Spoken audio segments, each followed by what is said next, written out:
نحمده ونصلي علی رسولہ الکریم اما بعد۔ ترجمے والے قرآن پاک کا صفحہ نمبر 852، 23واں پارہ، سورہ صاد، چوتھا رکوع، آیت نمبر 45 تا 48۔ اعوذ باللہ من الشیطان الرجیم، بسم اللہ الرحمن الرحیم۔ واذکر عبادنا ابراہیم واسحاق ویعقوب اولی الایدی والابصار، انا اخلصناہم بخالصۃ ذکر الدار، وانہم عندنا لمن المصطفین الاخیار۔ واذکر اسماعیل والیسع وذا الکفل وکل من الاخیار۔ صدق اللہ العظیم۔ حضرت داؤد، حضرت سلیمان کے بعد حضرت ایوب علیہ السلام کا واقعہ آیا تھا۔ اب 6 اور شخصیات کا تذکرہ ہے، جن میں سے پہلا نام ہے حضرت ابراہیم کا، دوسرا حضرت ابراہیم کے بیٹے حضرت اسحاق کا، اور تیسرا حضرت اسحاق کے بیٹے حضرت یعقوب کا۔ اللہ تعالیٰ فرماتے ہیں کہ ان کو یاد کریں، پھر ان کی 2 صفات ذکر کی ہیں، اولی الایدی والابصار، کہ یہ ہاتھوں والے تھے اور آنکھوں والے تھے۔ ہاتھوں سے مراد نیک عمل والے ہاتھ، یعنی عملی قوت، اپنے ہاتھ کو، اپنے جسمانی اعضاء کو نیکی میں لگانے والے تھے۔ اور ابصار، آنکھوں سے مراد علمی اور فکری قوت، کہ آنکھوں سے دیکھ کر حقائق کا ادراک کر کے اپنی فکر کو درست بنانے والے تھے، اور علمی طور پر بھی اور فکری طور پر بھی اپنے آپ کو خدا کی یاد میں رکھنے والے تھے۔ آگے اللہ تعالیٰ فرماتے ہیں کہ ہم نے ان کو ایک خاص صفت کے ساتھ ممتاز کیا تھا۔ وہ کیا تھی؟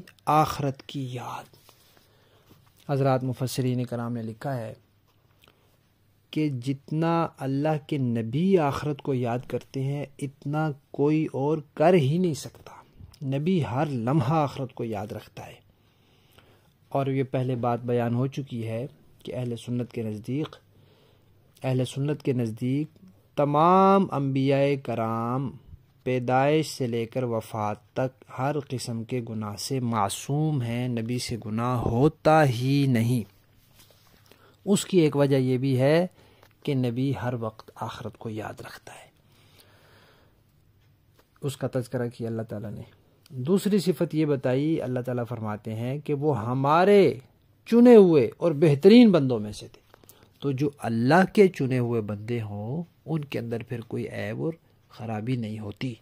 یہ دوسری دلیل ہے اس بات کی کہ انبیاء کرام جو ہیں وہ معصوم ہوتے ہیں، ان سے کوئی گناہ نہیں ہوتا۔ یہ 3 مشہور انبیاء ہیں، ان کے واقعات بہت سے قرآن پاک میں ہیں۔ حضرت ابراہیم کے نام کی صورت بھی ہے۔ اس کے بعد 3 نام اور ذکر فرمائے، ایک حضرت اسماعیل، یہ بھی حضرت ابراہیم کے بیٹے ہیں، دوسرے حضرت یسع، اور تیسرے ذوالکفل۔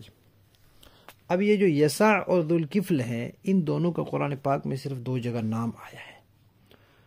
حضرت یسع کے بارے میں سورہ انعام میں ہے، وَإِسْمَاعِيلَ وَالْيَسَعَ وَيُونُسَ وَلُوطًا وَكُلًّا فَضَّلْنَا عَلَى الْعَالَمِينَ، اور یہاں اب سورہ صاد میں ہے جو ہم نے بھی پڑھا۔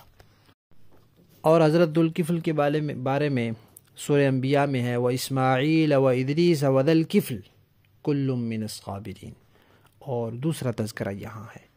ان دونوں ہستیوں کا قرآن پاک میں صرف نام ہے، کوئی واقعہ نہ اجمالی نہ تفصیلی کچھ بھی نہیں ہے، لہذا ان کے بارے میں تفصیلات کا علم نہیں۔ البتہ حضرت یسع کے بارے میں اتنا ملتا ہے کہ وہ بنی اسرائیلی نبی ہیں، حضرت یوسف کی اولاد میں سے تھے، حضرت الیاس کے چچا زاد بھائی تھے، اور حضرت الیاس کے بعد یہ نبی بنے اور ان کے خلیفہ اور نائب ہوئے۔ جبکہ حضرت ذوالکفل کے بارے میں قرآن و حدیث میں کوئی تفصیل نہیں ہے، البتہ کچھ تاریخی روایات میں یہ بات ملتی ہے کہ ذوالکفل ان کو کیوں کہا جاتا تھا۔ کفیل کہتے ہیں ذمہ داری اٹھانے والے کو، کفیل ذمہ داری اٹھانے والا، ذوالکفل ذمہ داری والا۔ تو ان کے علاقے میں لوگ انبیاء کو قتل کر دیا کرتے تھے، تو انہوں نے 100 کے لگ بھگ انبیاء کو اپنے پاس پناہ دی اور ان کی ذمہ داری اٹھائی کہ میں ان کی حفاظت میں کوشش کروں گا، تو اس لیے ان کو ذوالکفل کہا جاتا ہے، واللہ اعلم۔ بعض حضرات نے یہ خیال ظاہر کیا ہے کہ یہ جو ذوالکفل تھے یہ حضرت یسع کے خلیفہ تھے، اور بعض کا تو یہ کہنا ہے کہ یہ نبی نہیں تھے بلکہ اللہ کے ولی تھے۔ حقیقت حال اللہ جانتے ہیں۔ ہمارے لیے یہ عقیدہ کافی ہے کہ جس کو اللہ نے نبی بنایا ہے اس پر اور اس کی نبوت پر ہمارا ایمان ہے، اور جن شخصیات کی نبوت یقینی ہے ان پر نام بنام ایمان، اور جن کی نبوت کے بارے میں یقین نہیں ہے ان کے بارے میں یہی کہ اگر یہ اللہ کے ہاں نبی ہیں تو ہمارا ان کی نبوت پر ایمان ہے۔ اور جتنے بھی اللہ نے نبی بنائے سب کے سب کامیاب ہیں، ہر نبی اپنے مقصد میں پوری طرح کامیاب رہا ہے، نبی سارے کے سارے معصوم ہیں، یہ عقیدہ رکھنا ہے۔ لفظی معنی دیکھیے، وَاذْكُرْ اور یاد کیجئے، عبادنا ہمارے بندوں کو، ابراہیم و اسحاق و یعقوب، اولی الایدی ہاتھوں والے یعنی عمل والے، والابصار آنکھوں والے یعنی بصیرت والے، انا بے شک ہم نے، اخلصنا ہم نے خاص کیا انہیں، ہم ان کو، بخالصۃ ایک خاص صفت کے ساتھ، وہ کیا ہے؟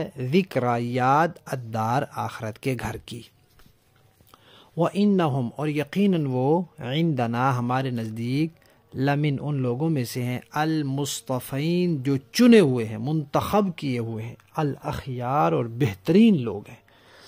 وَاذْكُرْ اور یاد کیجئے، اسماعیل والیسع وذوالکفل، وَكُلٌّ یہ سب بھی، من الاخیار بہترین لوگوں میں سے ہیں۔ با محاورہ دیکھیے جی، وَاذْكُرْ عِبَادَنَا إِبْرَاهِيمَ وَإِسْحَاقَ وَيَعْقُوبَ أُولِي الْأَيْدِي وَالْأَبْصَارِ اور ہمارے بندوں ابراہیم، اسحاق اور یعقوب کو یاد کیجئے جو نیک عمل کرنے والے ہاتھ اور دیکھنے والی آنکھیں رکھتے تھے۔ اِنَّا أَخْلَصْنَاهُمْ بِخَالِصَةٍ ذِكْرَ الدَّارِ ہم نے انہیں ایک خاص وصف کے لیے چن لیا تھا جو آخرت کے حقیقی گھر کی یاد تھی۔ وَإِنَّهُمْ عِندَنَا لَمِنَ الْمُصْطَفَيْنَ الْأَخْيَارِ اور حقیقت یہ ہے کہ ہمارے نزدیک وہ چنے ہوئے بہترین لوگوں میں سے تھے۔ وَاذْكُرْ إِسْمَاعِيلَ وَالْيَسَعَ وَذَوالکفل وَكُلٌّ مِّنَ الْأَخْيَارِ اور اسماعیل اور الیسع اور ذوالکفل کو بھی یاد کیجئے، اور یہ سب بہترین لوگوں میں سے تھے۔ صدق اللہ۔